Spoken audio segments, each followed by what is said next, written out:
Thanks everyone coming. It is good to see you all. Good morning, good night, good evening, wherever you are from. First, I would like to start reading the Toastmasters International Recording Statement because this meeting is going to record. Because this virtual Toastmasters meeting is being recorded, Toastmasters International requires we read this statement. By attending this virtual meeting, you agree to the privacy policy of Toastmasters International as well as the unassociated remote hosting service. Some of your personal information, such as name, image, and any shared messages, may be shared with other meeting participants and will be recorded by Toastmasters International, who may use the recording in the future as it sees fit. Your remote attendance hereby discharges Toastmasters International from all claims, demands, rights, promises, damages, and liabilities arising out of or in connection with the use or distribution of said video recordings, including but not limited to any claims for invasions of privacy, appropriation of likeness, or defamation. If you don't want your likeness to be shown, please turn off your camera. Thank you so much. We do have a two learning labs today in January 24th. First session is open houses, and I am the speaker. I am program quality director of District 100, and I am going to present a session about open houses. Let me share my presentation.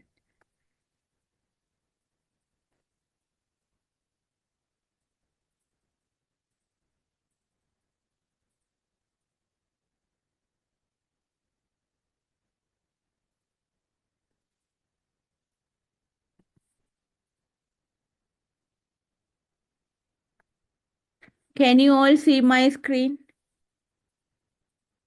Yes. Thank you so much.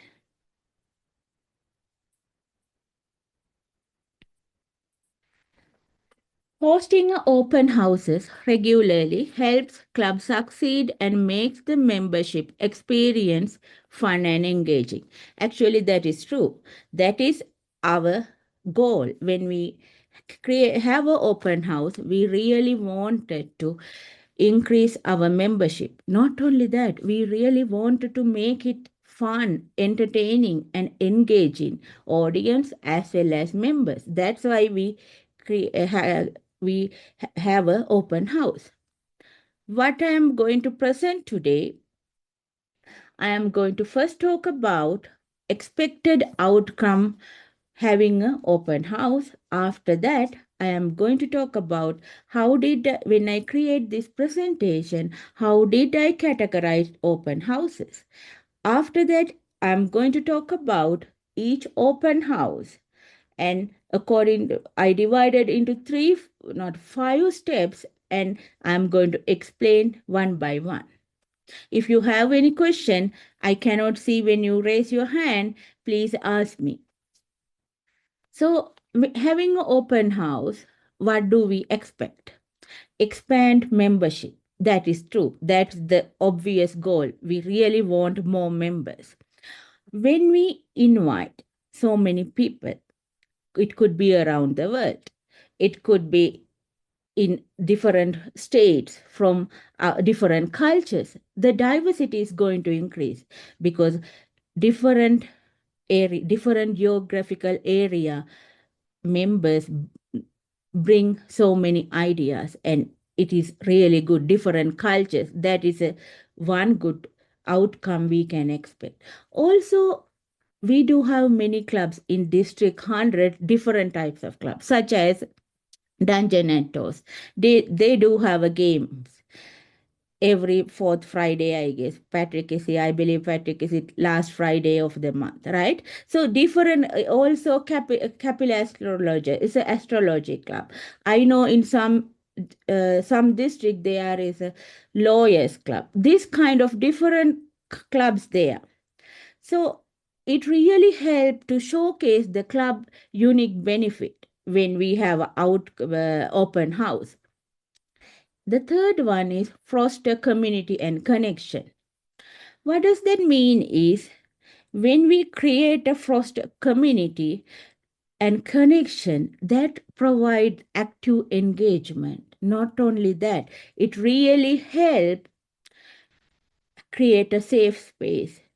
In public speaking, we have some kind of fear to do that in front of people. But when we create a safe environment, we don't have that feeling. We know it, whatever the mistake or whatever we did, there is a space for us to develop growth. We don't feel any fear, or we feel very comfortability in there. Also, the fourth one is cultivate leadership and communication. That is really important because communication, we always join as a Toastmasters to improve the communication, remove our fear inside, talk in front of people.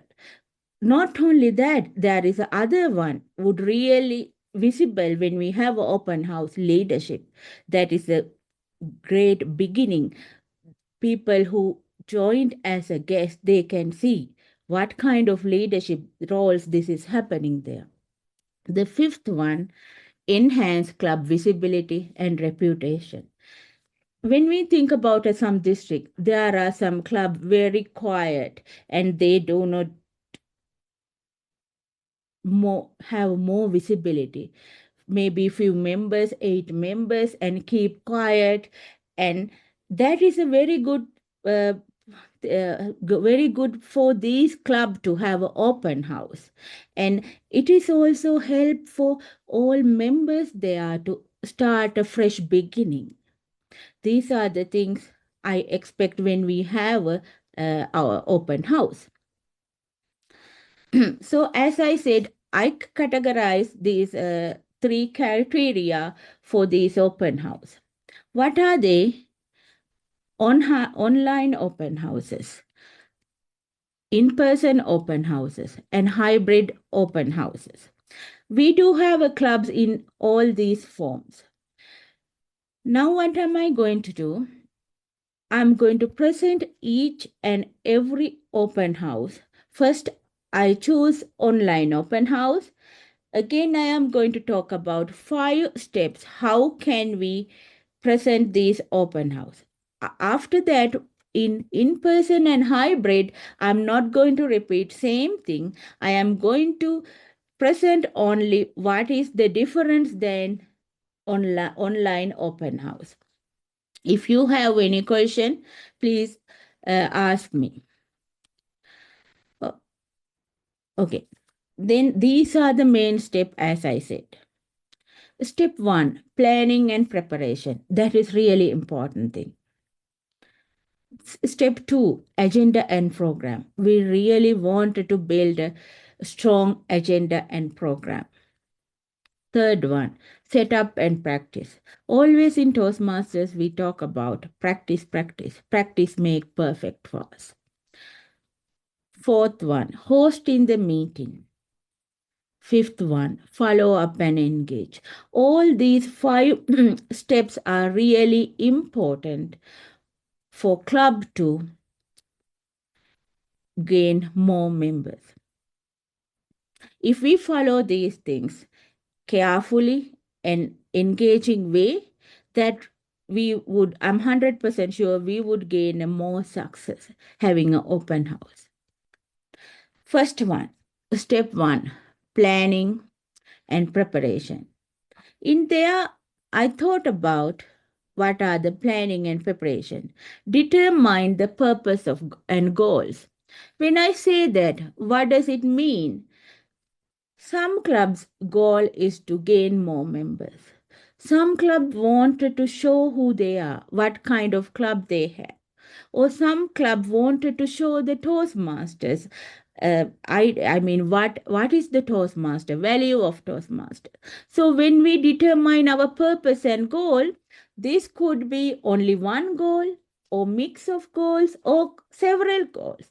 So it is better for us to define our purpose and goal first.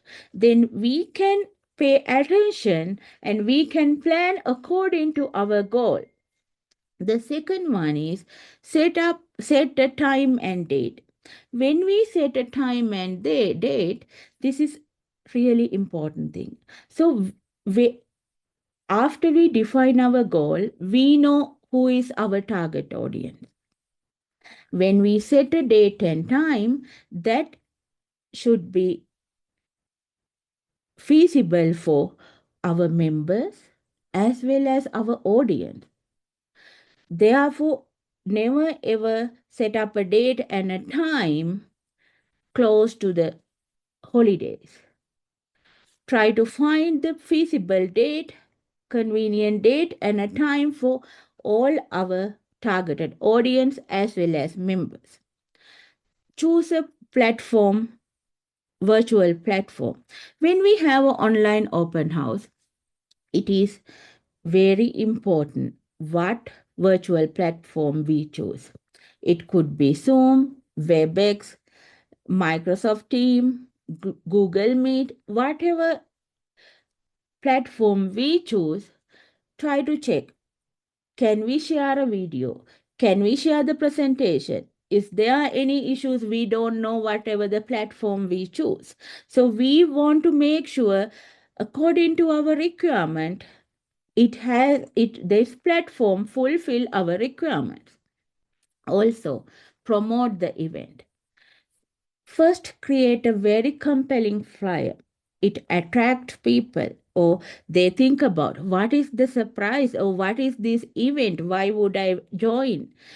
Add some images, eye-catching images. These are really important. Also, when you promote these things, try to choose several social media, promote it. Also, create a mailing list, send it, and use LinkedIn, WhatsApp group, Meetup.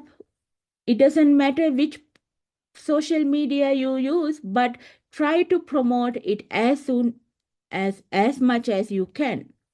Also, invite your friends, family, try to spread the word among everyone you know. It doesn't need to be your friend. It doesn't need, maybe someone you met at the Smith, maybe someone you had a small talk in the elevator. Try to promote that event, talk to them, spread the word. That's really helpful. The second step, agenda and program. Plan the agenda ahead. When you plan the agenda, try to include Toastmaster of the day, speakers. Toastmaster of the day could be your host who conduct the meeting. Also, speakers, evaluators. We don't need a general evaluator. Sometimes include a grammarian, because sometimes when we attend there, we don't know how many times we said arms, we do these things, we do not aware. I remember when I attended many years ago open house, I was so surprised. It was my first time I heard about I am doing so many mistakes while I am speaking arms. In addition to that, I remember another club. When I was in Missouri, when I attended their open house, I was so surprised. They had a listener. It was one of my very inspiration moment when I saw that, because I remember I never saw a listener. I really wanted to improve my listening skill, not only leadership and the speaking. I'm very eager to improve my listening skills. So I joined that club. These kind of things, this kind of meeting roles in our Toastmasters meeting. So that is really helpful when we include these things. These are very attractive points. Then choose speakers. When you choose a speaker, ask your club member who very experienced member. Do not choose a new member or someone who is developing, try to improve speaking, communication, or speaking activities. Don't do that. Try to ask some experienced member who like to be a speaker, confident speaker, because that is one attracting point for our guest. Also include interactive elements. What I say interactive elements? It is better to have engaging audience engaging elements. It could be question and answer session, it could be a networking session, it could be a table topic impromptu speaking session. What I mean, we don't need our audience to engage longer time, but time to time it is better for them to give a chance to engage. Then they would get an experience attending these things and they would have a interest. Oh, this is very nice. I wanted to improve my public speaking. Like this, try to include attractive elements. Then step 3, set up and practice. Test your equipment. What are the equipment? Maybe your camera, speakers, audio, maybe you're sharing things. And these, sometime when I say test your equipment, it really include with the camera angle. Not only that, the distance. We wanted to make sure all our audience, the speakers are very visible and it is very easy to hear them. We really wanted to test before we begin our open house. Not only that, because this is an online open house, we wanted to have a stable internet connection. It is better to have a wired internet connection than the wireless. Sometimes the internet connection would not stable. So please consider these things. The next point is conduct rehearsal.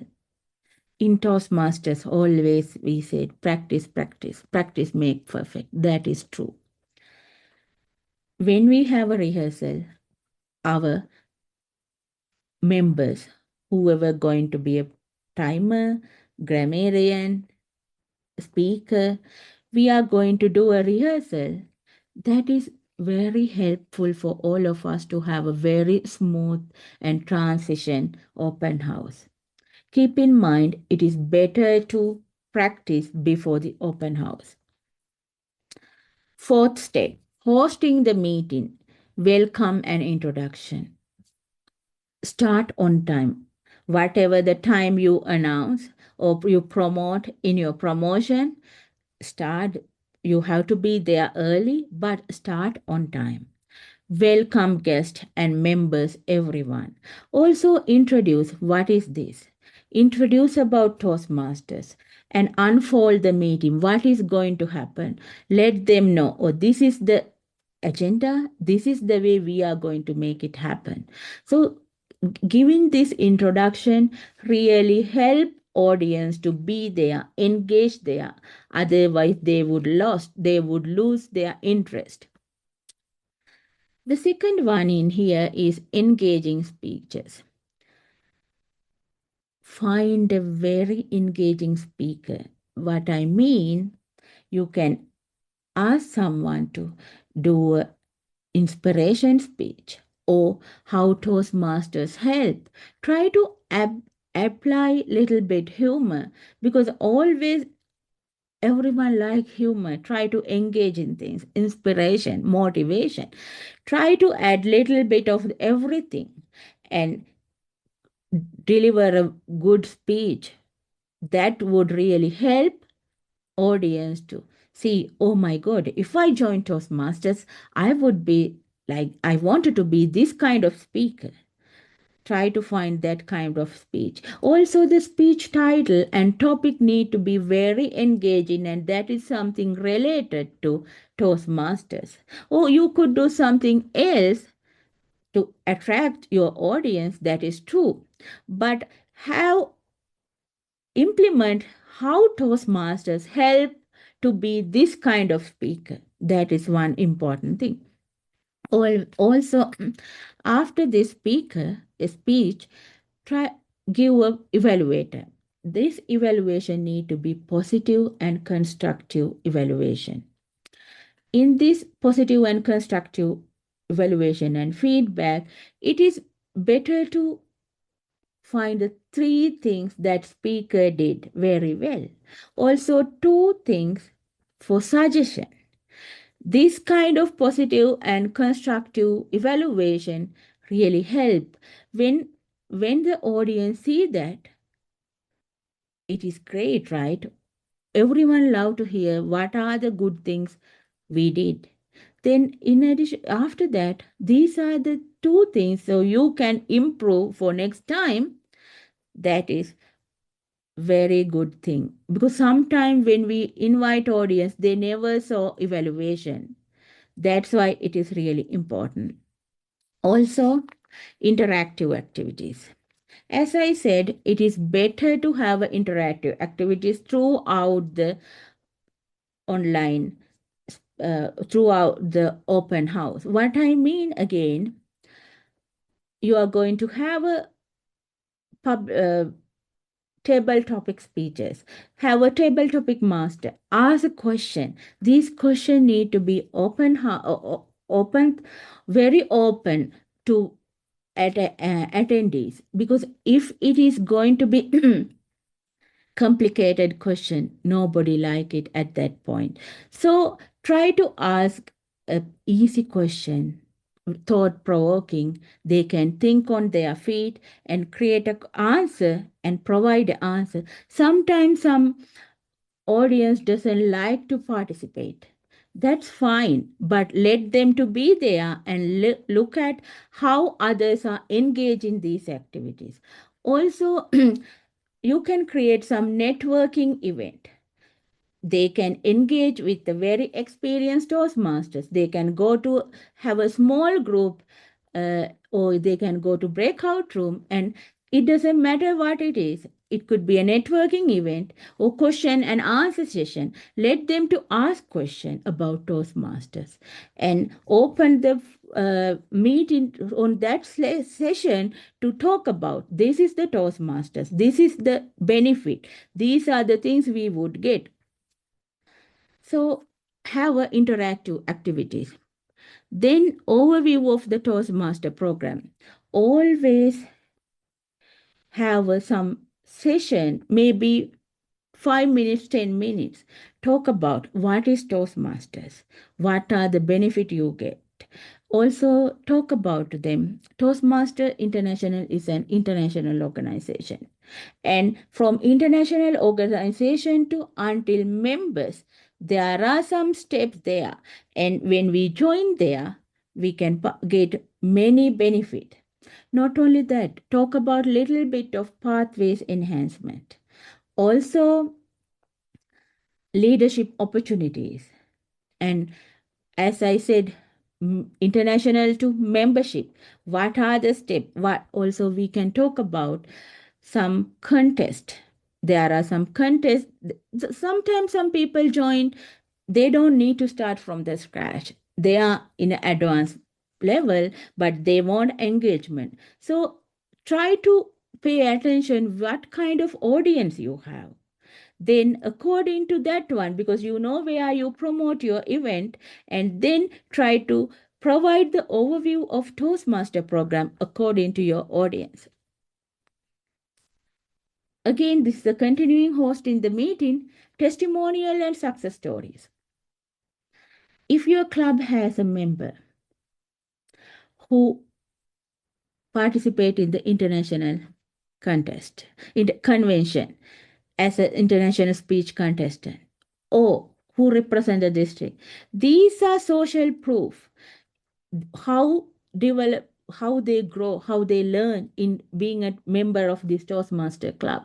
These are very helpful for them to realize, oh, when I became a member, one day, this is my goal. I would reach into that level. So try to add these successful stories. As I said, it is very important to have a question and answer session and let them to ask about the Toastmasters. Call to action. What I mean call to action, provide them your contact information, club contact information. If they like to be a member, sometime when we talk about in question and answer, I heard some attendees said, oh, I wanted to be a member. Then provide the membership application on that point and assign someone else to help to make that happen. Also, not only that, invite them your next steps. Invite them to your club meeting, your club event. It could be a special event, it could be your club meeting. Invite them directly, say that they are invited for their meetings, your meeting in the future. Maybe on that moment they would not express they wanted to be a member, but they were there, and when you invite for the future meeting, that would really help for you. They have to gain more experience and aware about what is Toastmasters, and you have to use these words and also say that your club are very happy to welcome them as members. And closing remark, thanks for them being here on that moment. Also thanks them engaging in these activities, and always create a very warm and welcoming environment and close in that keep in that mind and close them saying thank you, and say that they are very welcome in their future meetings and attend, and they can gain many experiences in Toastmasters. Okay, let's move on to the fifth one. Step 5, follow up and engage in. Collect contact information. Ask their contact information. As I said before, you can provide your things, but you need their contact information. It is better to have someone in your club member communicate with them, chat them, and provide that person's contact information and gain the audience contact information. It could be a phone number, it could be an email, whatever it is. It could be another platform, WhatsApp or LinkedIn, something else. It doesn't matter what it is, but we wanted to follow up with the person. Get the contact information, send a follow-up email. That email need to be very personalized email. Say thank you being there that time, and again, as I said, invite them. It doesn't need to be a same day, it could be within 24 hours. That would really helpful. Also in there include, you offer them club visit and they can gain more experience there attending club. When you have some special event, include these things and ask them to attend these things. Not only that, encourage them to spread that word. Sometimes it is not a good time for them to visit, but when they spread the word to others, their friends or whoever they know, that would help you to gain more members. Also provide support and guidance. What I mean again, if anybody, when you communicate with them, if anybody like to be a member, try to provide the support, navigate them to your VPE membership, or assign someone else who is a seasoned Toastmaster to. That person could be a mentor or could be a really support for the new guest who's being a potential member in your club. Because sometimes when we step into an environment, we have some kind of feeling, I have no idea what is going to happen. When I have a confidence, okay, there is a person, I can communicate with that person, I have someone else when I need a support, that is really going to help. I would build my confidence. So always trying to provide the support and provide the guidance who need for new person to be a member, and maintain the communication. If that person would not gain being a member in your club right away after the open house, but you can see they would be a potential member in one day, try to keep a communication with them, invite time to time for them to attend Toastmaster meeting, and try to convert them. It doesn't happen sometime in a like this, but maintain this communication. That would really help. These are the online open houses. That's the way we categorize these things. If you have any question, please ask. Oh, one more thing in follow up and engagement. As I think I talk about these things. Remember to create a warm. Okay, give me a second.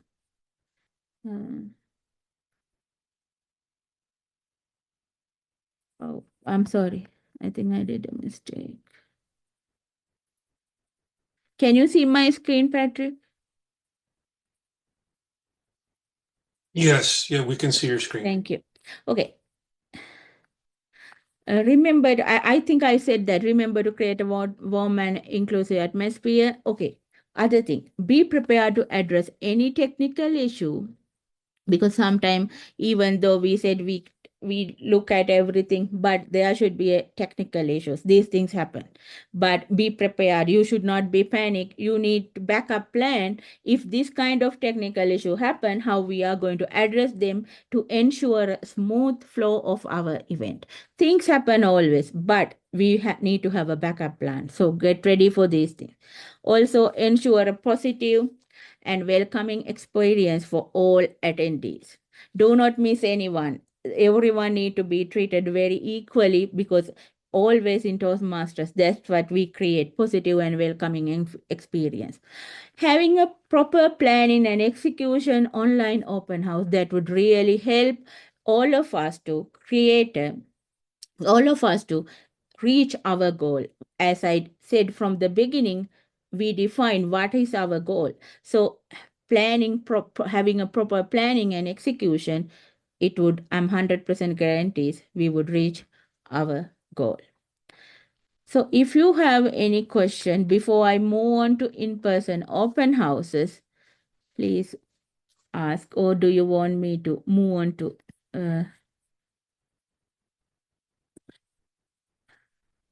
do you have any question for me, or I can move on, right? Yes.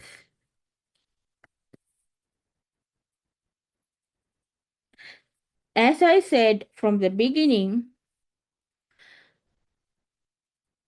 these are same steps, but in-person open house, it is one thing. What I choose here, choose a suitable venue. This is not something in the online thing. Only difference I added in here. Choose a suitable venue. When we have a in-person open house, we all know it is better to have a suitable venue. When you do that, try to choose something easy for everyone to attend. We all know who is our target audience, and it is better to create a place maybe during the daytime. Imagine we have during the lunchtime. If our target is a company, several company audience, maybe you choose the during lunchtime. It is easy. Try to choose a place that would really help them to attend. Also, when you choose this venue, try to see how in this venue has all the facility. What I mean, enough seating places, or do they have any other thing? Definitely, when you have a suitable venue in person, you need to have a stage area for your speakers to go and deliver their speech. So try to find these things. How does it work when you choose a suitable venue? Oh. And here, in setup, this is a separate thing in person, arranging seating and stage area. As I said in there, you want to make sure you have enough seating arrangement. Sometime if you spread the word, you are going to have a 20 audience, 20 people in the audience, at least you need to have 25 seating arrangement. Otherwise, if you have to find the seats for them on that moment, it is going to be kind of not comfortable at all. Also, display promotional material. In an in-person open houses, have a separate table. In there, put a sign-up sheet. They can add their names, they can add their emails.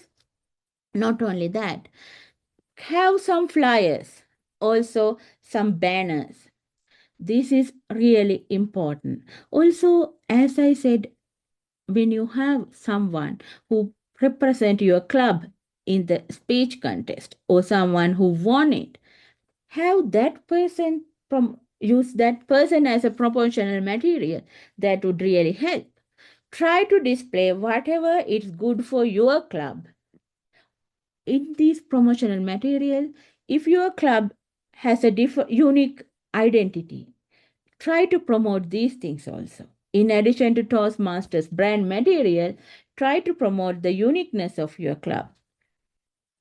And here, in-person open houses, fifth one, these are the separate thing than the in the step 5 follow up and engage. These are different than the online open houses, require careful planning and execution because of this is in person. We are going to interact with people face to face. So it really requires careful planning and execution. In addition to that, be prepared to adapt any unacceptable situation. Things happen in person more than online things. What I mean, when we have many people in person to person, maybe unexpected situation happen. Also, so many questions would come to you. You have no idea, but do not panic for these things. Handle this question and situation very calmly and address them and make yourself comfortable. This is really help for us as a club. Also, I'm going to move on to the hybrid open houses. In there, first, these are the differences than the online open houses. In the step 1, planning and preparation, determine the format. What I mean, this is, I believe, a little bit complicated than online open houses and the in-person open houses because it is two different ways. In here, this is the combination. You have to make sure which portion is going to be more. What I mean, you could have a higher number of in-person or audience than online. So you have to get ready for that one. If you have a more in-person audience, your venue need to be bigger place. Not only that, because you are going to have a hybrid, you need to have a bigger screen. When you have a hybrid, that is the challenging. You need to have a balance between both. Your online audience need to have a very clear idea what is going on that room. It is mainly sometimes uncomfortable for the online audience because they couldn't hear well, they couldn't see well. So you have to plan these things very early and address these things and think about things to find a solution. I have seen in some hybrid meetings, sometimes audio issues happen. That really frustrating some people, especially someone who attend, because a lot of noises going on, so many disturbances. So try to avoid these things. Also, try to arrange. adjust the camera angle, the distance from podium to the camera. These things are really important. Sometimes according to the stage where it presents and the online camera is there, online audience cannot hear the speaker. So you have to find these things and determine what is your format. If you are going to have a higher number of attendees in online, you have to take care of that one also.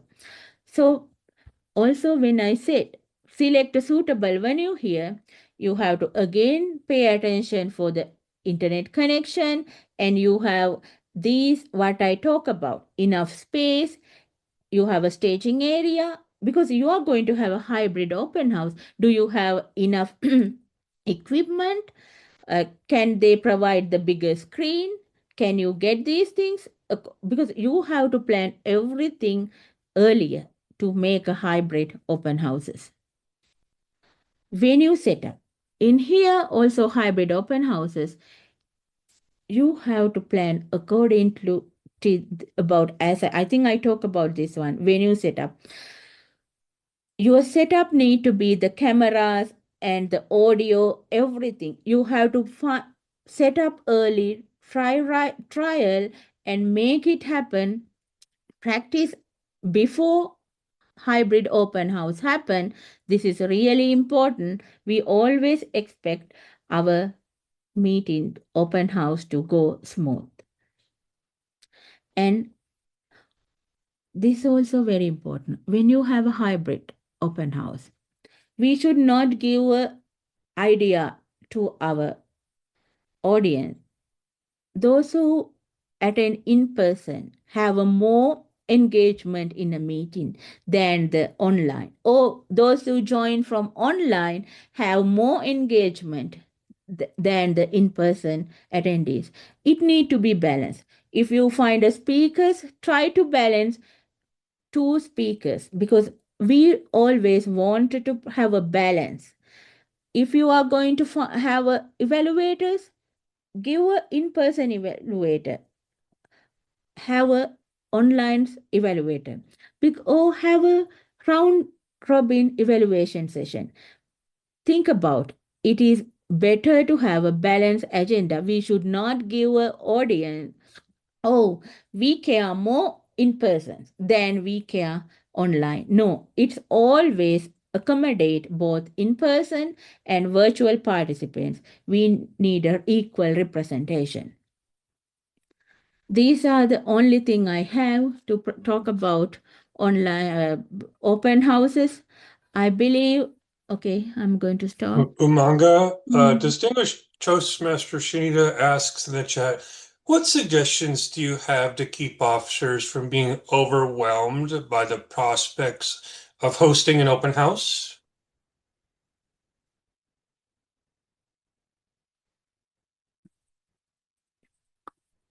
Sorry, Patrick, who asked that question? Shanita? Distinguished Toastmaster Shanita, yes. Oh, hi, Shanita. Thanks for coming. When I remember, thanks for asking this question.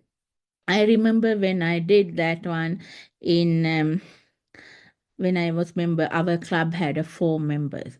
As soon as a pandemic hit, we were in a very difficult situation. But what we did, I understand sometimes some people are going on different situation.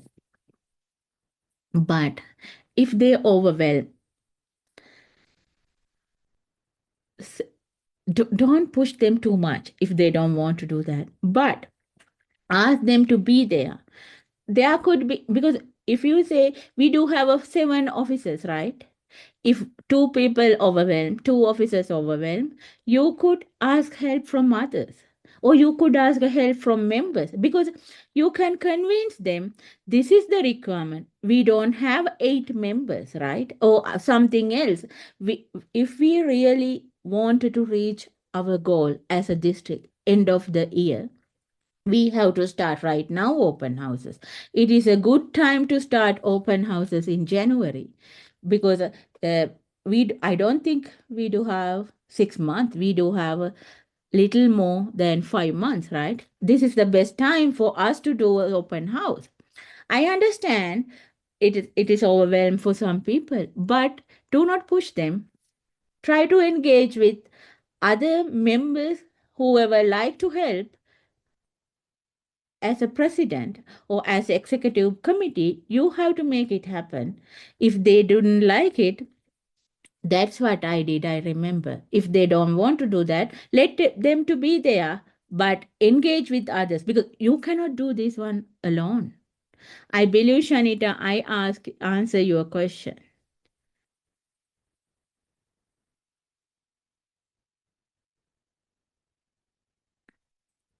Patrick, do we have more question?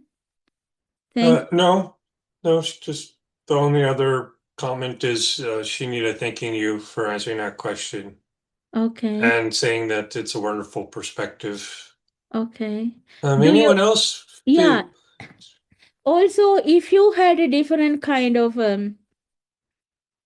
uh, online or in person or hybrid open house, you are very welcome to share your experience. I love to hear from you. Most of my I know I had experience in person open house when I was a grad student in the university. We promote the event in the school. Also, we promote in the community. We had a great audience. We brought some food. We enjoyed having food and these things. In addition to that, I remember my club. Every year we had some event like a celebration. But that event, we promote that event also among students as well as the in person community. But when I did have online open house, what we did, we promoted it in the Facebook and we spread the word. Among others, I asked people, some members, to bring or invite two or three, because as I said, shared with you all from the beginning, it is very important. We need members. Also, I invite that times some experienced Toastmasters from my district. That would really help too. I like to ask Habib, do you have anything? I know I call you Habib, but do you have anything to share in open house? Uh, Thank you, Umanga. This is something we need to do in a frequency, but we are not doing for some reason. In many districts, I don't see much activity about open house, but we are all looking for new members. From my a couple of clubs, I remember we hosted an open house Habib, excuse me. I think sorry to disturb you. I uh, think you can switch in a off your restaurant. camera, video, and talk because it is. Sure, Yeah, sure. yeah. That would be It's sorry. So, yeah. And in our first open house, I'm talking about 2014, we asked all of our members at least to bring three people who has significant contribution to their life. And finally, we had more than 60 people in the room by invitation from our club members. Each and every member contributed to this project. And I remember this is one of the best memories for my Toastmasters journey. So I would like to encourage everyone who are in this room, if you want to invite prospective members in your club, the first person who can help you, it's actually your club members. Every person belongs to a community, belongs to some organization. And if you bring everyone together to do this project, I believe that this is going to be a wonderful contribution for our Toastmasters community. Thank you, Habib. Thank you so much. I know ET is here. ET, I like to hear your perspective about these things. I believe you have a different experiences having open houses. Hello, can you hear me? Yes, ET, we can hear you. Okay, yes. I really like your idea about open house, Umanga. And I always support about this open house because it is like showcase of the best of the best. And that's the best thing that we can do to recruit new members. Because we would like to leave like an impression like to our guests. And mostly in our open house, we not only do the regular Toastmasters format, like in prepared speech, double topic, evaluation, not only about this kind of demonstration and the role takers, just like the format. We also have like another speeches like debate and then like roasting, anything that you can run from the old Toastmasters manual, like legacy. And we also have like the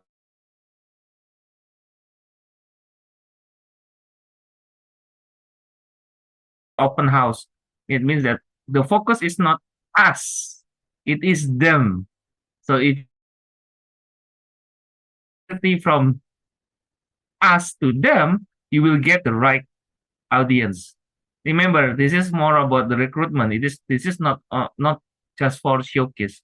This is not for the member only. So yes, please do your best. Yes, like we have the campaign, one member bring one. We do the pledge plus one. Everyone that attended the role, uh,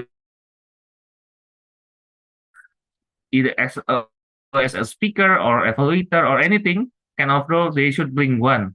Either it is their family, their friend, their neighbor, or even totally strangers. And yes, we mostly also give them like free food, so free drink and free coffee break lah, just for entertainment. And the most important thing is like we provide with the guest package and the survey, and we do the analysis of how we can help them more. Remember, the focus is not the member, but the audience, the one that we asked to join our open house. So we would like to know more about them, what we can do to help them, to what we that Toastmasters can help them.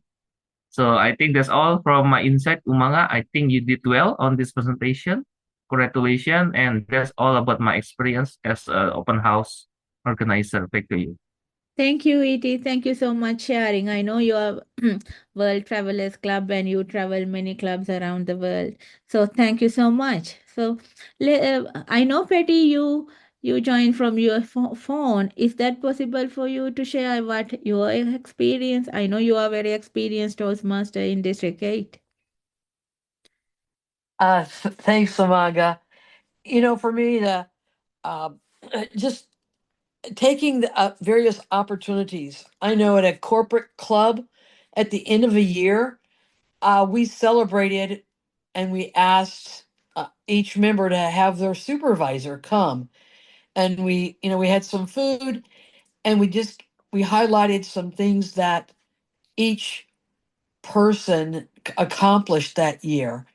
And it was a chance to show them off to their supervisors in that environment. And I think just taking those kind of opportunities, while it wasn't specifically an open house, it's really important in your corporate clubs to keep the supervisors engaged with what is happening, and hopefully they see the value of their employees going.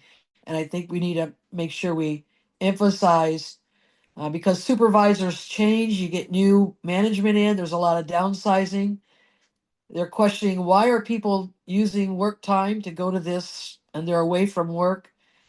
And I think using that as a great opportunity to build that in the corporation of the professional engagement and the professional development that employees can have. It's a very inexpensive way for them to keep that going. And I would always invite and encourage our corporate clubs to do that. Thank you so much. That is a great point, Patty. I know your club meet during the daytime when you are a member of a cooperative club. I understand that. That is a great point. Thanks for sharing. Also, Shanita, I like to ask your point of view about open houses. I know you had a couple of comments in the chat. If you wanted to share anything Yeah, I hope specifically. you all can hear me. Thank you Yes, so yes. much. I was trying not to come on camera looking crazy, but I can speak. No So, worries.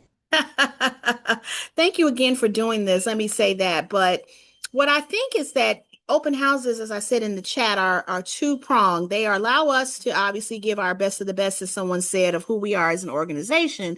But it also reminds current members, and I think that's an important point to keep in mind, that we don't know everything about Toastmasters. I've been a member for 30 plus years, and there's still things I learn when I come to sessions like this or when I come to an open house, because I'm open to that and being better. And I think that's one of the beauties of an open house when it's done correctly, is that new current members also leave with new information or new ideas that they can apply to their clubs to make them better. So I don't think we should approach it as we know everything, been there, done that. It's for these other folks. We're all in the same learning community, and I think that's what makes them beautiful. Thank you so much, Shanita, sharing this one. Yeah, Patrick, what about you? I know you are a member of different clubs, and how does it happen in your club? I like to hear from your perspective. Thank you, Umanga. I think that each club should really lean into their club culture and what the focus of their club is, even if it's whether it's a specialty club, a community club, an advanced club, a corporate club, and really highlight and showcase what is special and unique about your club while adding value. And Shanita did a great job of saying why, as did the other people on the call today. Showcasing your club, showcasing what Toastmasters offers, the benefits of it, how you can use that in your personal and professional lives to improve yourself and do better and improve, ideally, hopefully, the quality of your life and move forward. We all should keep being a lifelong learner. I'm just kind of riffing off of what Shanita said, and be open to learning more, and that it adds benefit to our members and our prospective guests who will hopefully soon become members.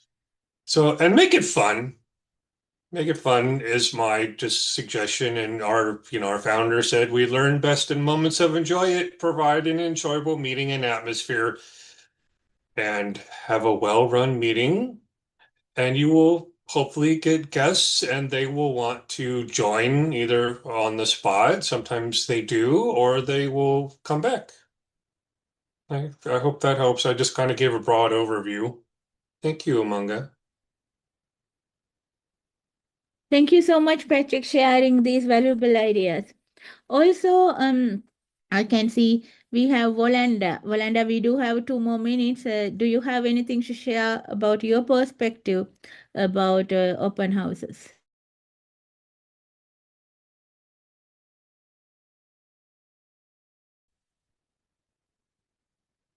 Okay. I don't think she can talk. I can see the reaction. Okay. Thank you, everyone. I really appreciate your participation in this session, and thanks for being here. Our second speaker is Radhi is a mother, wife, and an engineer, as well as the 2024 2025 Toastmasters International President, leading the organization during its historic 100th year. A Toastmaster for over 2 decades, Radhi Spear is a charter member of AT&T Middletown Toastmasters and has led numerous district leadership roles. As Lieutenant Governor of Marketing, she helped charter 27 clubs and was honored with the Excellence in Marketing Award.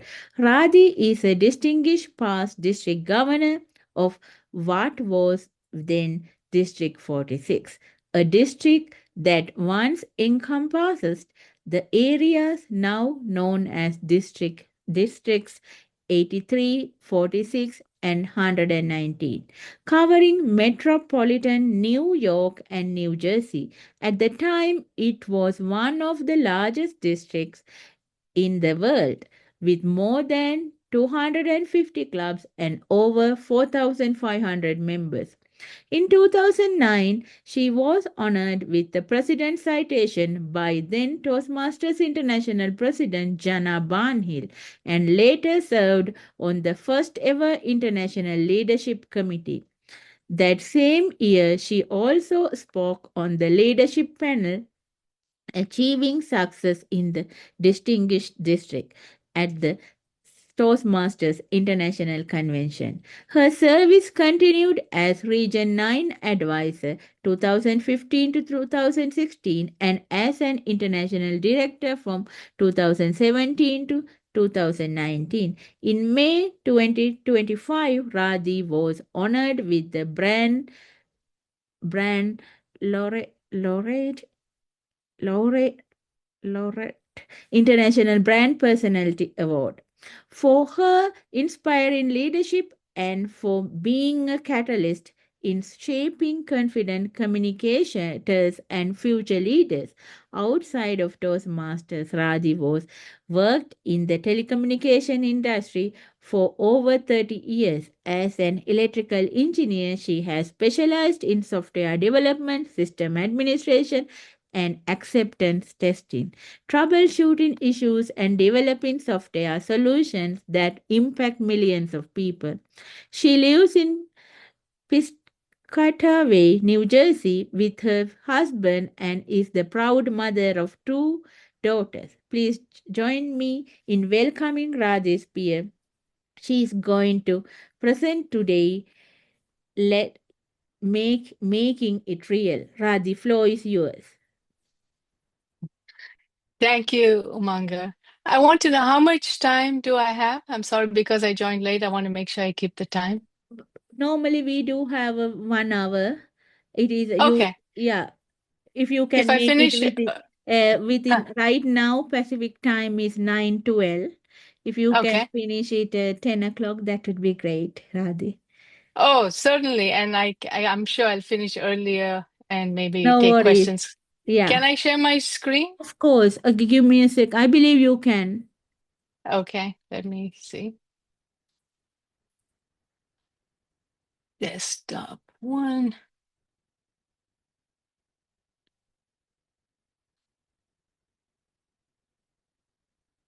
You guys can see my screen, right? So let me try slideshow.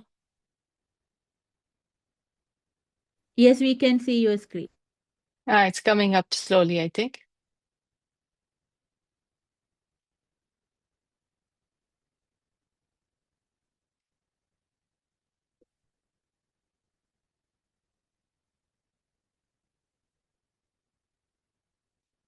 All right.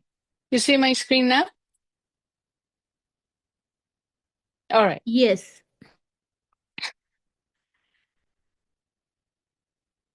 Okay. So one of my favorite quotations is by industry leader Jack Welch, who said, "Before you're a leader, success is all about growing yourself. When you become a leader, success is all about growing others." And I think this is really true in Toastmasters. We all join initially to become better communicators. We get into leadership sometimes by chance. I mean, some people do join for that. And then later on, we stick around because we want to help others. So I think this really shows us what Toastmasters, uh, why we join Toastmasters. So I have been a Toastmaster for over 25 years. And over these years, I have collected various reasons on why we lead. And let me go over those. First of all, I believe most of us are here because we care. People matter. Their voices matter. And because leadership changes lives. I cannot tell you how many people I've seen in my club who first joined, who are so nervous, who can barely speak, hardly have any confidence, and now give professional keynotes. They are so empowered. They have the confidence that I've seen them quit their jobs, change their jobs, launch businesses. It's absolutely amazing.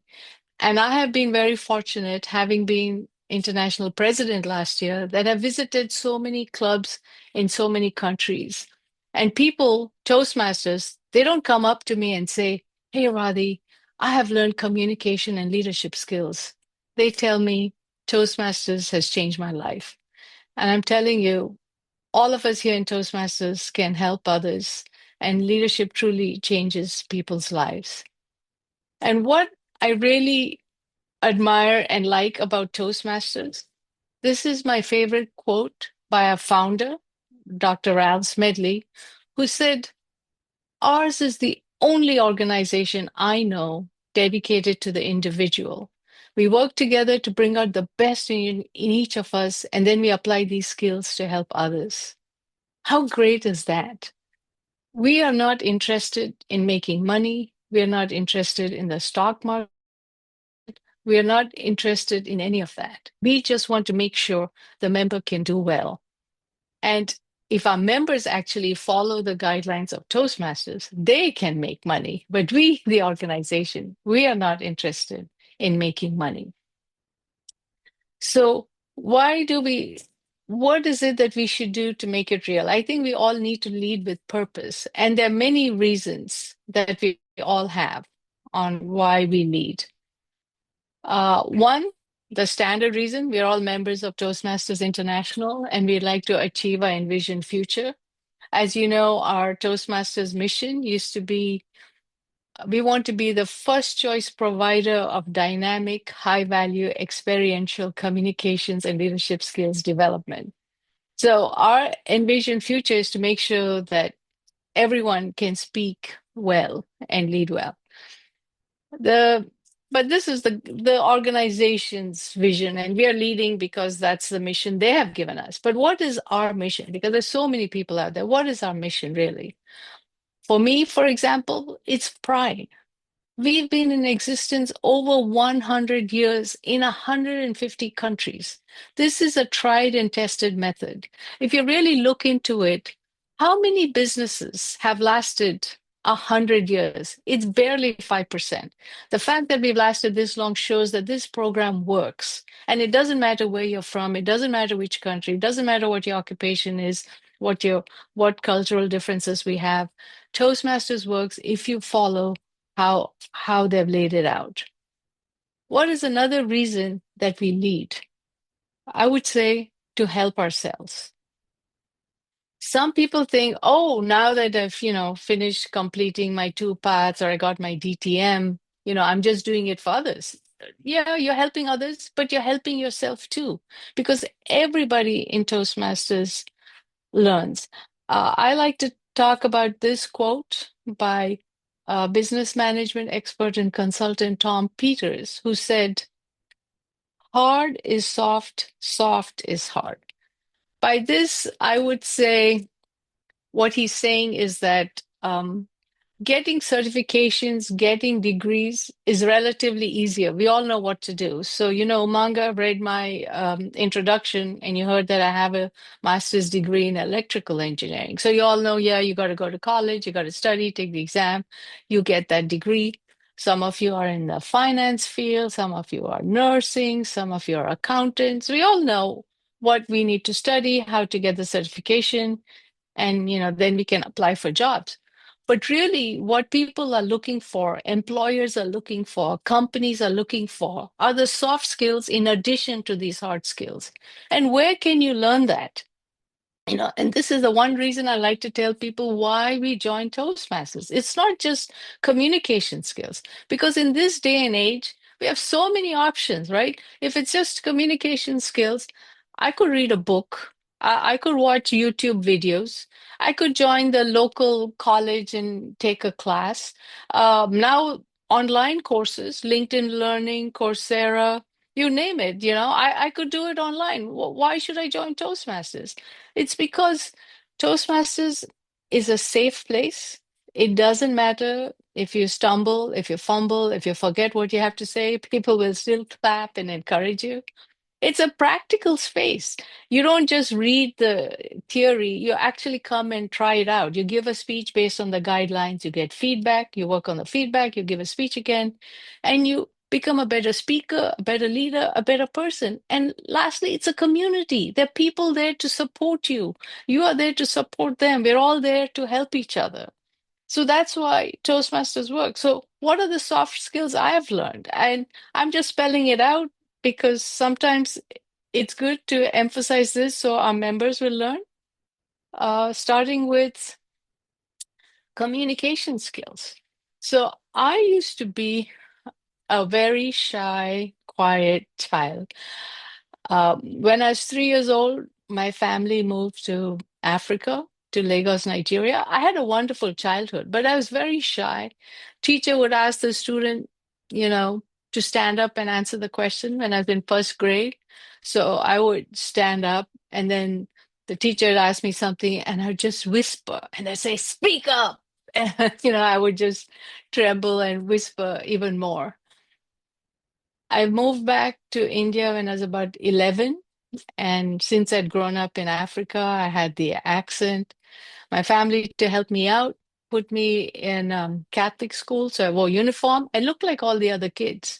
But every time I spoke, they would start laughing. And I still remember in my Sanskrit class, the teacher would have all the children stand up and read. And let's pretend it's my Sanskrit textbook. And she'll be like, "Okay, children, no laughing, everyone. No laughing. Okay, go ahead, child, read." So I'd take up my book and I'd be reading, and she would be like, she'd be like, "No laughing, no laughing. Continue, continue." So I'd be like reading, and she'd be.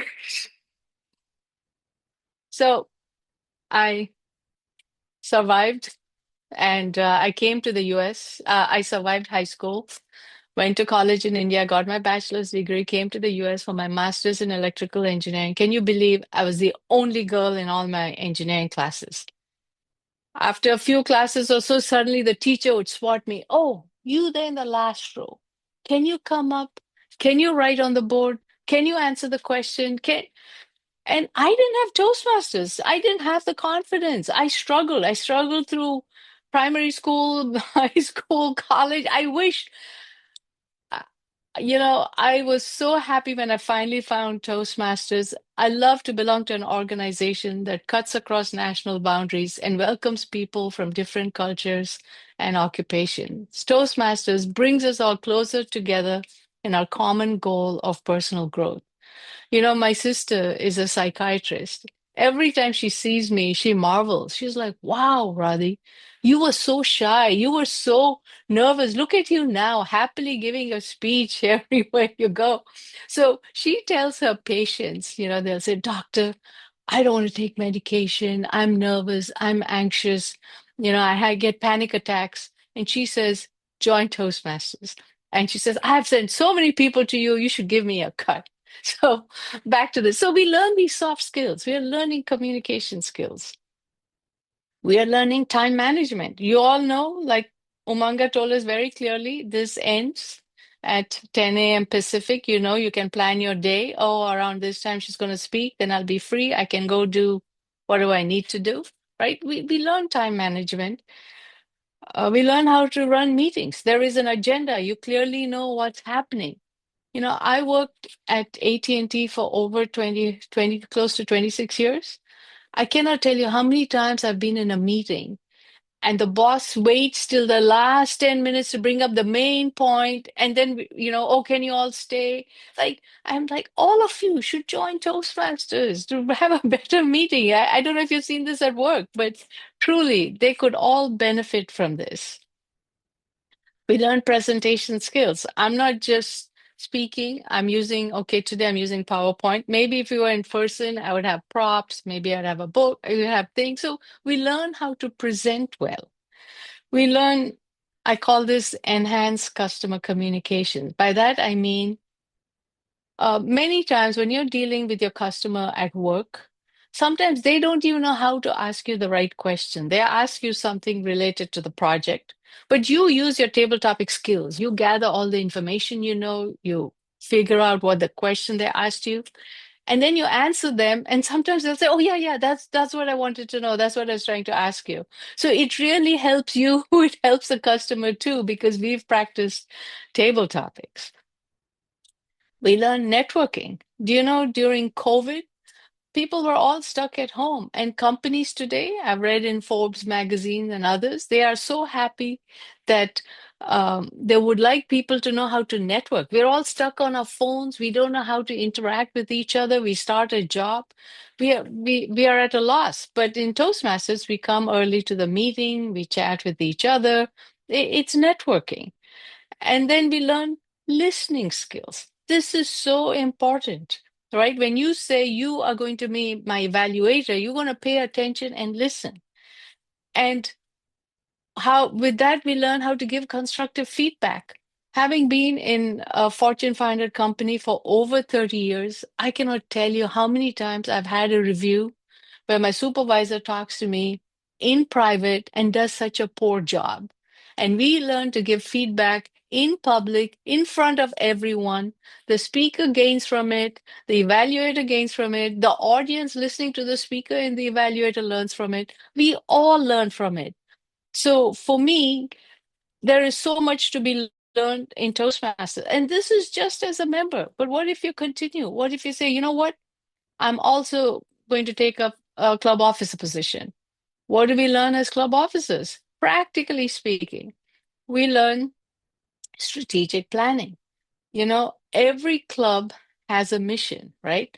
And so to fulfill that mission, we have something called the Distinguished Club Program, and we plan. The club officers are planning who are going to get the educational goals, who is going to go for training, right? We're going to make sure that we make it. So it's a small way, but we're learning strategic planning.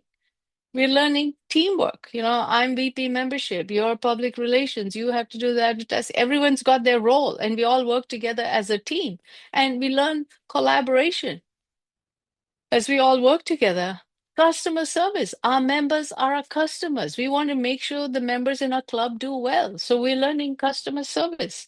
We're learning delegation. We're going to have a club contest. Who is going to book the room? Who's going to get the refreshments? Who's going to advertise? Who's going to be chief judge, right? We delegate. You do this, I'll take care of this. We're learning delegation. Event planning, right? So we're having an open house. That's an event. We're planning again. We don't even realize the number of skills we are learning. And problem solving. Oh, we were going to use that room, but now that's taken. We have to find an alternate room. Is there parking? Is it a good location? Can people come? Will security at the front desk give us a hard time? Right? So many things. We practice these things without even realizing. And then we have marketing, public relations. We have to advertise. We have budgeting, not just money, budgeting time, budgeting resources. We learn writing skills. I can just go on. There are so many soft skills that we learn in Toastmasters as a member, as an officer, and you go on as an area director, division director, district leader. You are just reinforcing these skills, and you're learning it in a larger and larger scale, skills that you can use in everyday life, at home, and at work.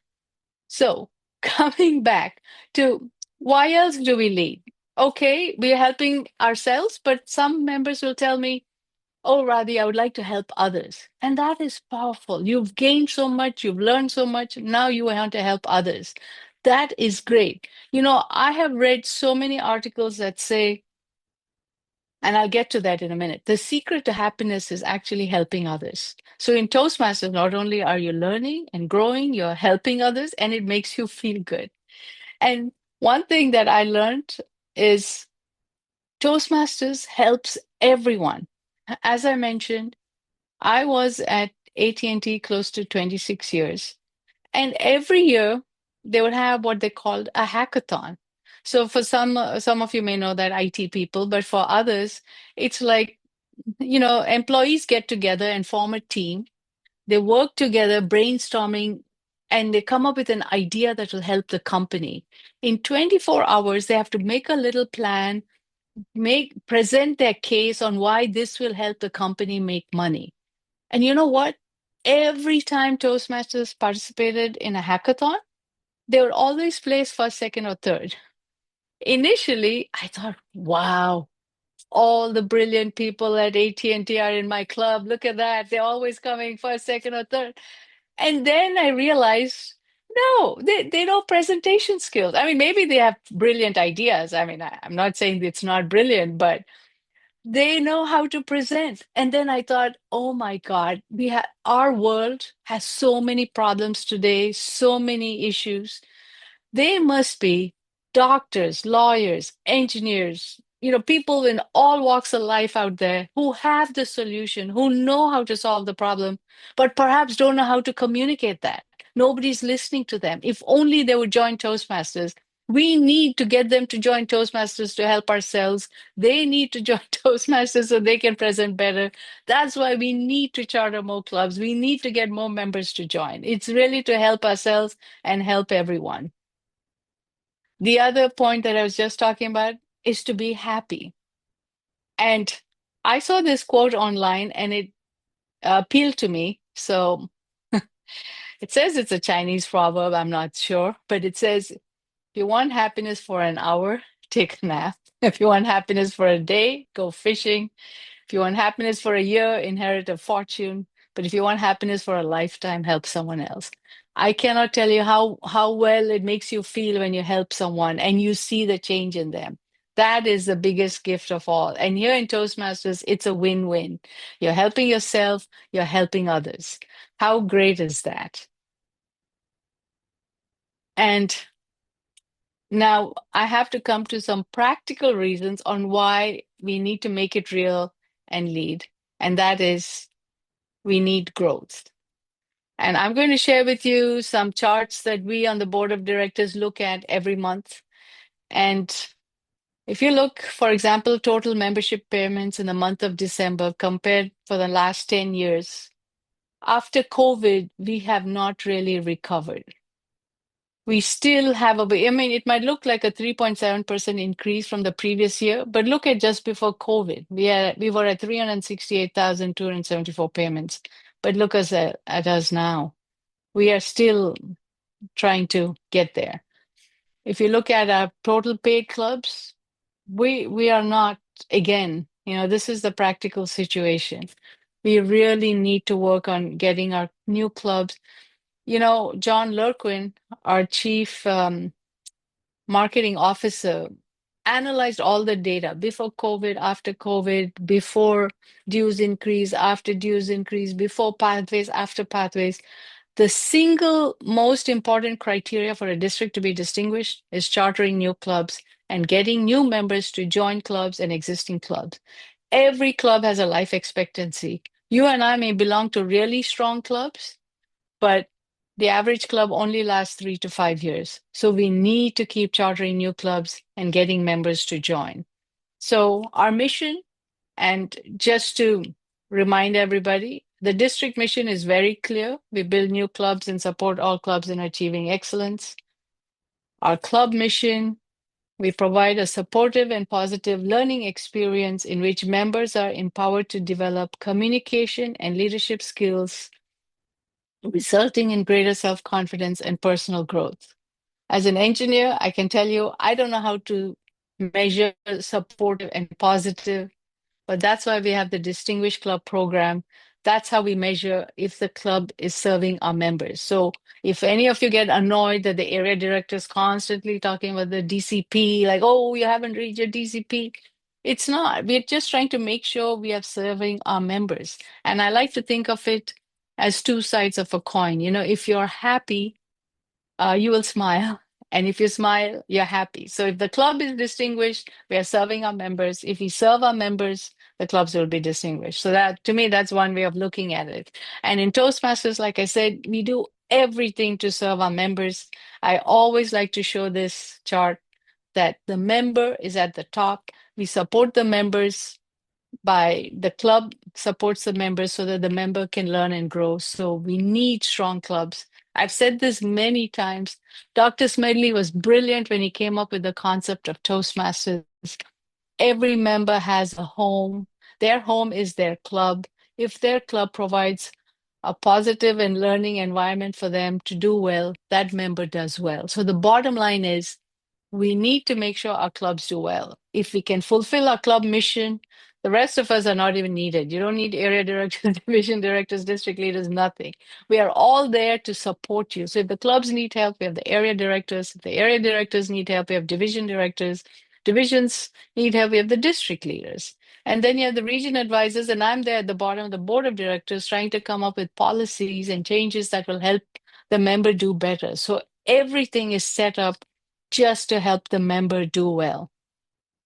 Now, if I look at District 100, how you guys did last year, actually, you did quite well. If you look at the number of distinguished clubs, we had 35 distinguished clubs. You met the goal for the paid clubs, but the struggle was in the payments. And it was so close. If you had, 125 payments, you would have been distinguished. And that's not that much. And another way, and by the way, this is no secret information from Toastmasters. If you look at the club performance, what I did was at the end of the year, I took the membership at the start, tallied that up, membership at the end. We actually lost members last year. We cannot continue like this. If every district loses 65 members, 25 members. That's why my earlier chart, we keep losing clubs, we keep losing members. We cannot. That is why we have to make our mission real. We have to make sure that we succeed because Toastmasters has done so much for us. Toastmasters can do so much for other people. We have to make sure we can do well. So let me talk about what experience has taught me. Titles don't lead, people do. You know, when I first got elected, and I'm using current terminology because those days I was called Lieutenant Governor of Marketing, but I'll just say Club Growth Director. I didn't know much. I had been a division director. I got elected, and then I would just copy what my district director would say, and she would be like, "We are the best. We are number one. We're going to serve our members. We're going to do everything." And I would just be repeating that. Yeah, we are the best. We're number one. A few meetings later, one area director asked me, "Radhi, are we number one? Are we the best? Are we?" And I'm like, "Oh, if you think the dashboard is bad today, those days I used to have a district statistician, so I contacted him. I'm like, "Hey, Brad, how are we doing? Like, I don't know how to answer this question." And those days, I think there were about 86 districts in the world. So he looks at that and he goes, "Oh, that's where we are all looking." And I'm like, "What?" Here I am telling everyone we are the best, we're helping our members. So my district was one of the largest in the world at the time.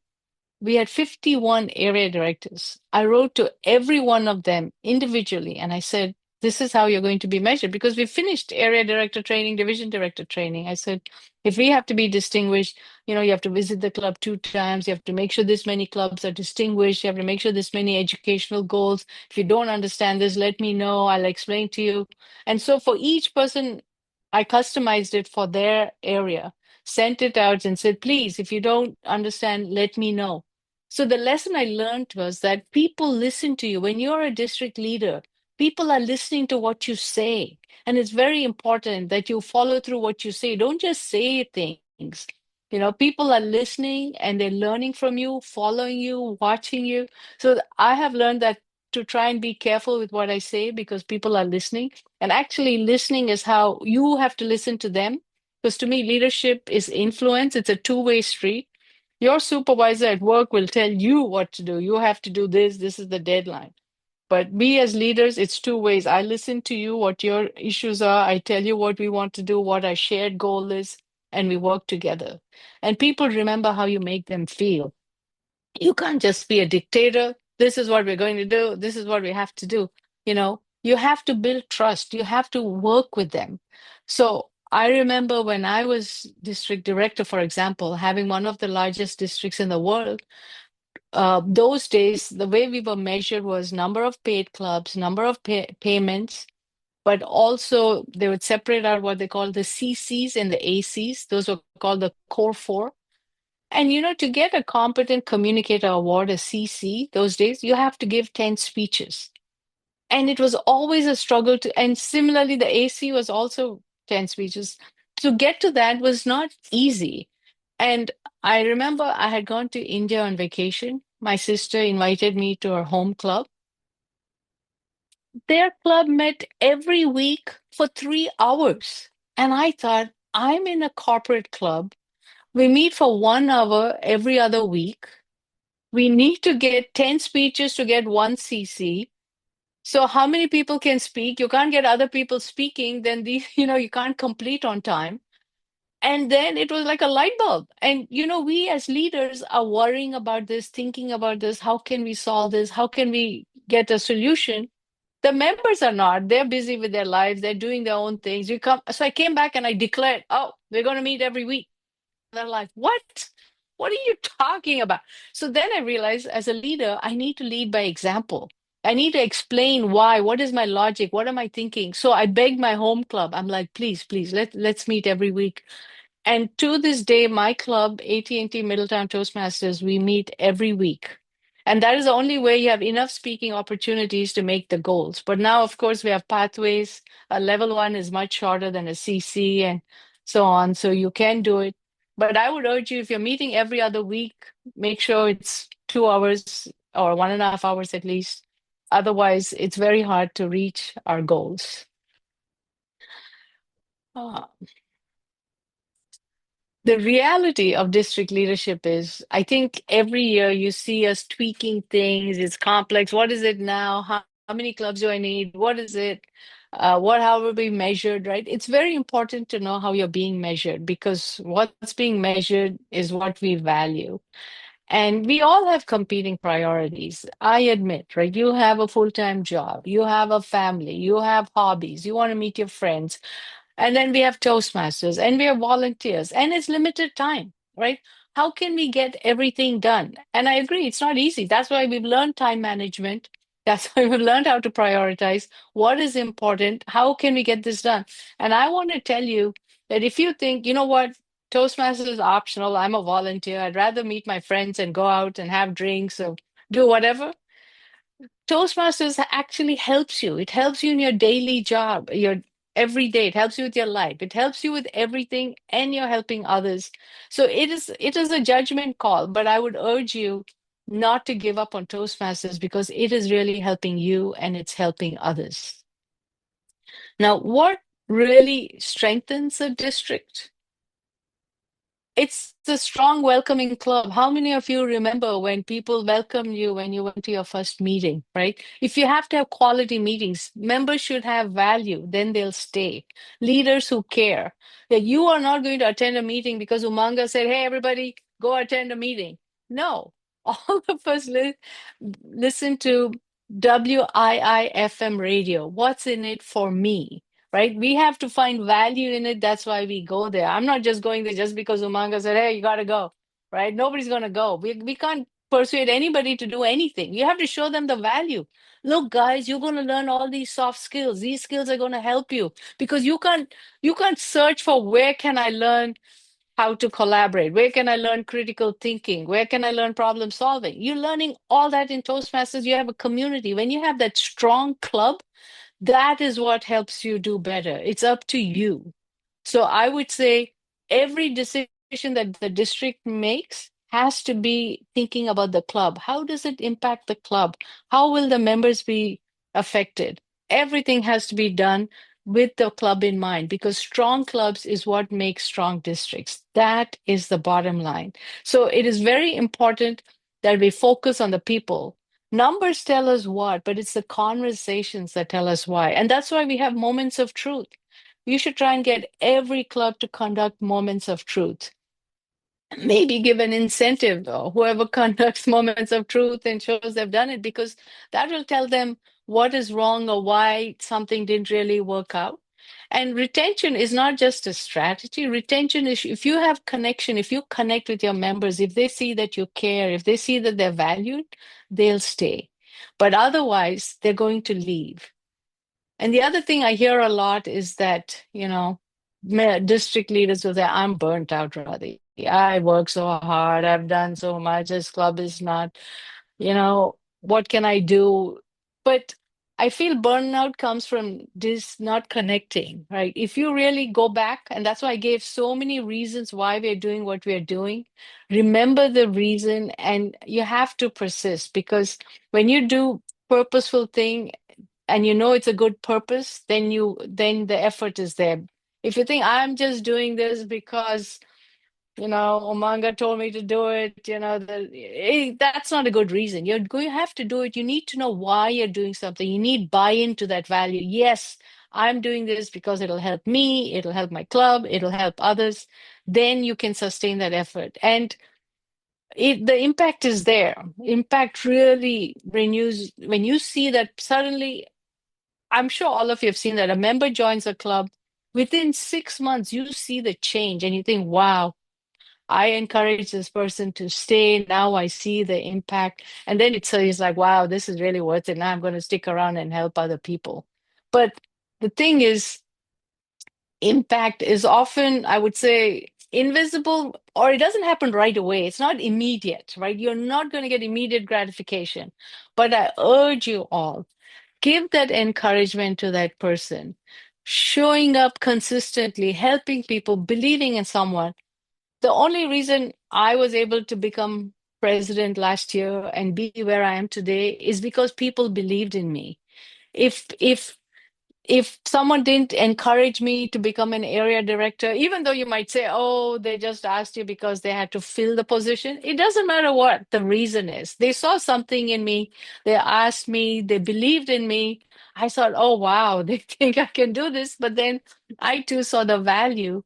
That's how people move on. People helped us. It's up to us to help the next generation. So I would say, as my call to action for all of you, your leadership is a choice. So I would say, have that one meaningful conversation. Maybe there's a member in your club that is thinking of quitting or something, but you see the potential in them. Have that conversation with them to stay. Tell them the value, tell them the benefits. New members don't realize all they can gain from the Toastmasters. Support that one struggling club, because it gives you that sense of pride when that club is doing well. Mentor one emerging leader. There's so many good people out there, but they need to know what Toastmasters can offer and how well they can do in life with Toastmasters. I am telling you, every single one of us can change the world. If you tell me, hey, Radhi, how can I change the world? I would say to you, if you can change your little corner of the world, you are changing the world. And Toastmasters gives us the voice, gives us the confidence, gives us all the necessary tools that we need to do well in life. And there are many things we cannot control in life. We cannot control who our parents are. We cannot control many things. But we can play the cards that life has given us to the best of our ability by improving our communication skills. And you've all found Toastmasters, and I urge you all to make the best of it. With that, back to you. Thank you so much, Radhi. Such a wonderful presentation. It was great. And I love to hear all the points you raised. These are really important points, being a member, and how are we going to think about to put ourselves in a better place, and how can we learn and grow and apply these things, and how are we going to help others. Thanks again. So it is open to ask questions. Do you have any questions? I can see Habib York. Yes, floor is yours. Thank you, distinguished Toastmaster Radhi, for a wonderful presentation. This is my first time I watched your speaking. And my question is, when we serve as a district officer, sometimes we have difficulties to communicate with our clubs. Like we sometimes send them email, try to make them a call to follow up, to attend the club officers training. Maybe we follow up for the dues. Sometimes I got an impression that not everyone. Sometimes people gave us an impression that it's very annoying. We Yes. follow up them too much. So while we are staying here to add value to others, what would you suggest how we can handle this issue in a better way? Okay, so your name is Habib, at least that's what I see on the screen. Yes, And you're an area director? I'm a division director for District 100. Okay. So what I would say is, again, I think it's important for the members to see the value that we provide first. So I think you need to build that relationship. If not you, the area directors, when they visit the club, even presenters. I cannot tell you over the years. By the way, I have to give you a statistic. Have you seen the Distinguished Club program? We have one goal as 4 new members, another goal as 4 new members, because typically 40% of the club, there's a turnover. So practically every year you have new people coming in. And so that's why I went over all the points about all the soft skills we are learning, because people don't realize that. And so I think it's very important to make that connection, to let them know what they're gaining, what they're benefiting from. And then once the area directors can have established that sort of relationship, and not just, oh, I have to make 2 visits a year, I've made my visit, I'm done. No, it's really a community. So we really need to get to know them. And if they feel that there is a connection, I think they respond better rather than just emails. And I think phone calls to the president, or, you can't build a relationship with the whole club, but at least VP education or president and say, hey, can you make sure? And there is a direct correlation between those clubs whose officers are trained and how well the member does. I mean, it must be quite obvious, because they've taken the time to take the training. And the training there is networking. So then you meet other club officers. Sometimes you even hear of other positions open, job openings. It's networking. It's a community, and that's what human beings want. Half the time, I think every human being would like to be with others. And I think with COVID, because we were online, that connection is not that strong. But really, I think if you can make that connection and show them the value, they will come. But it's easier said than done. I admit that. Thank you, DTM Radhi. Thank you so much. Radhi, I do have a question. It is about during your Lieutenant Governor of Marketing, and you helped to charter 27 Club. I would love to hear how did that journey happen. I heard that you said your district was a bigger area and 250. That is true, but 27 Club means a lot, right? I love to hear how did that happen. Sure. So for the others, my district was New York City and the surroundings. So I admit New York City is the largest city in America, with a population of 8.5 million people. So if I cannot succeed in New York City, or if a Toastmasters cannot succeed, God help us, right? I cannot be talking to people in Montana or Dakota and say, why aren't you chartering clubs? Right? So I felt I was lucky that I had a highly concentrated district to work with. But my district for the 5 years before me was not distinguished. But I didn't know all that. Like I said, I was just blindly repeating what my district director was saying. I was just saying that we're the best, we're number one. And then once someone asked me, are we the best? And I didn't know how to read the dashboard. Then my statistician showed me how to read. Then I realized how I'm being measured, what's important.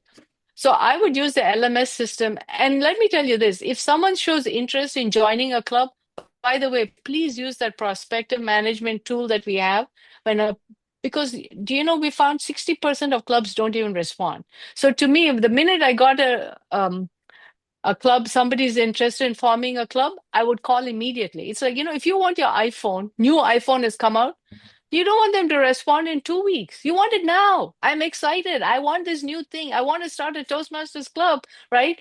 Call right away. Buy time. Hi, have this ready, like 30 seconds. I had even written it down. My name's Radhi Spear. I'm calling you from Toastmasters International. I'm so happy that you want to start a club. I would love to explain everything to you. This will benefit your employees and your members. Please give me a good time. In the meantime, I will send you a link, something. I'll send you an email. I had this whole thing prepared. The minute anyone showed interest, I would be checking. Anyone says, and when we have our deck meetings, hey, how many people, you work at a corporation? How many people? Do you have a club there? Do you have a lead? Can you give me the HR person? Like, I was like on top of it. And so I think I was having a demo meeting a week. I could not keep up. And the one thing I would tell everybody is make sure the demo people match. So if it's a Google wanting to form a club, don't go in a suit and everything to start the club. They'll all be like engineers casually dressed in jeans and things. They can't relate to you. And then if you're going to Google to start the club, all the retired people in District 100 will say, "Oh, Umanga, I can help you." Don't take, I'm sorry, I'm profiling, but if you want the young people to join a club, try and find the young people to do the demo meeting. Then they can relate. Oh, he looks like me. I want to join this club. So try and match it up. So I remember the Hispanic IEEE something wanted to start a club. I went and I got all the Hispanic people I could find to come to the demo meeting with me because people like to see somebody like themselves, to relate to. And the age, even with the subject, and don't overdo the Toastmasters is great, Toastmasters is this, it's enough. So I would say speak on anything, but get a really good evaluator and see how you can improve. That guy gave a so-so speech. Don't get the district champion to be your speaker. Get an average speaker like all of us, and then get someone to evaluate really well, show them the value. And so I was just reverse engineering it. What would I like to see? What would I want to know? And so I would give them that information. I would be like, "Oh, Habib, you want to start a club? That's great. Can you get at least 20 people? I will bring the whole team to do a demonstration meeting. And, this is how much the dues are, like everything up front.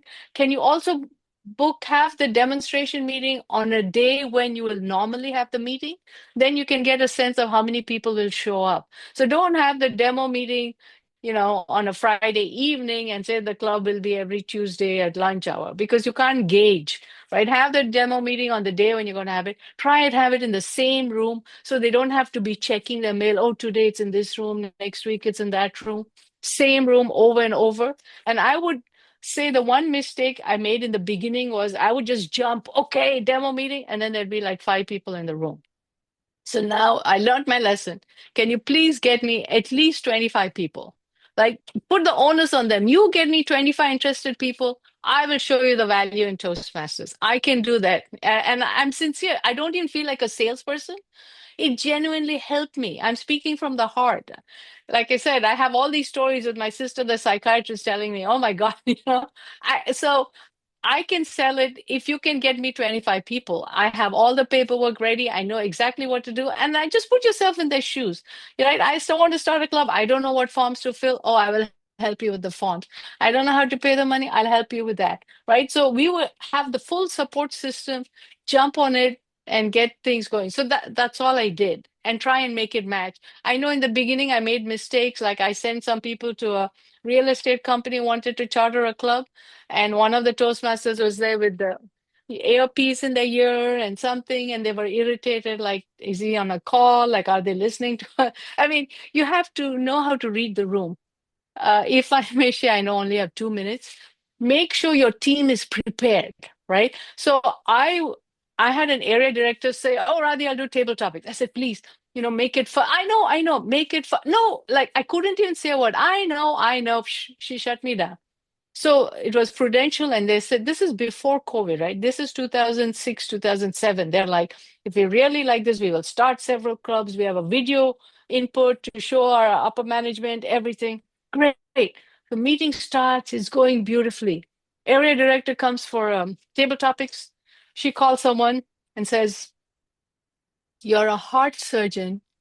and the patient asks you to operate on them, but you know they're going to die. What are you going to tell them?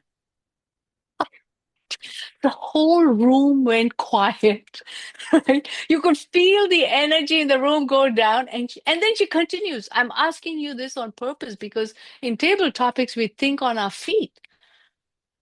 Think on our feet is one thing, man. Say that you won the lottery and what will you do with the money? Make it fun. I mean, you're a surgeon who's going to come and do surgery.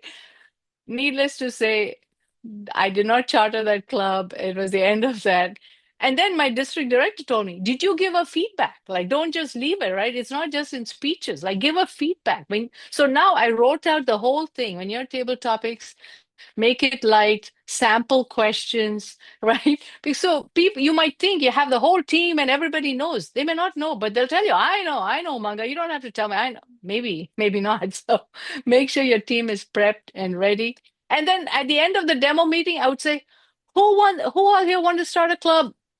And they're, okay, who's going to give the icebreaker next week? Who's going to do this right then and there? It's like, it was a launch meeting with momentum, right? Don't let that momentum die down and then next month, 2 months later, follow-up meeting. No, I would tell them, book the room for the next meeting and let's run with it. Yeah. Thank you so much. I really like this, all the positive energy and the momentum you try to show us. Yeah. How did it happen? And it was very breathtaking. I love that. Okay. Thanks again.